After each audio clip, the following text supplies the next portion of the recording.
Elsa, pendant la compétition, elle a toujours gardé des notes hautes. On va découvrir. Comment te dire ce que je ressens? Tes bienfaits sont trop grands. Du fond de mon âme coulent des larmes qui traduisent mes silences. Que ma vie soit une fleur, un parfum pour toi, Seigneur. Que ma vie soit une fleur, un parfum de bonne odeur.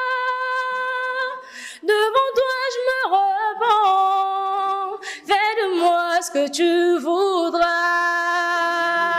Devant toi je me repens, fais de moi ce que tu voudras.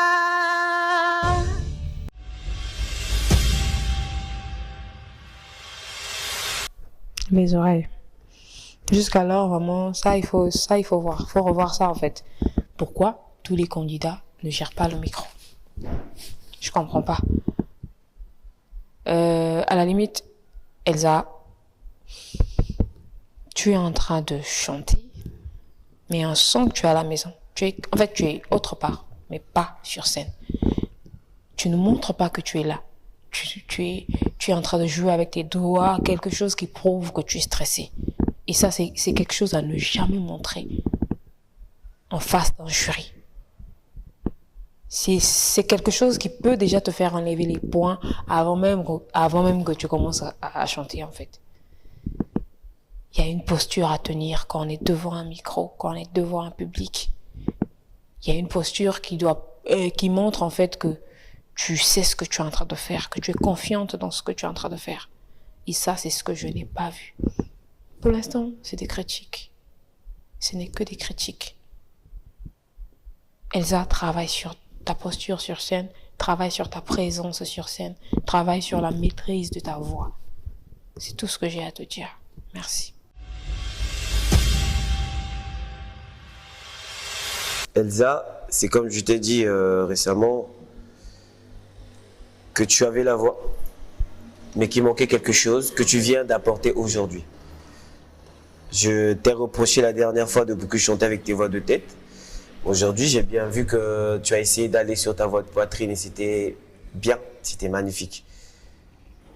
Mais il y a eu un autre problème aujourd'hui et ce problème est énorme, hein. C'est des trucs qu'on ne peut pas négliger. C'est grave pour un chanteur de ne pas maîtriser la tonalité sur laquelle il chante.